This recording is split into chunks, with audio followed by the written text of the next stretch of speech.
السلام علیکم. کله چې تا سره اختیاري عہدې د سره نو په پروتوکول کې د عوامو نه بچي دغه حل د جنرال باجوا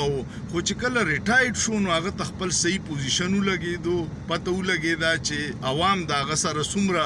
نفرت دی کوي او په یورپ کې چې ورسره کوم افسوسناک واقعه شوی وه نه وه پکار خدا د هغه د اعمالو نتیجه وه خو قاضي صاحب چې دی هغه د ریټایرمنټ نه مخکې چې ورسره کم په اسلام آباد کې افسوسناک واقعه شوه دا نه وه پکار خو د عوامو دغه نفرت دی چې کم خلکو نه کوي چې د انصاف په کرسۍ ناست سړی هره بې انصافي کوي نو عوام دا ټول ویني نو چې ریټایرډ شي بیا به څه حالي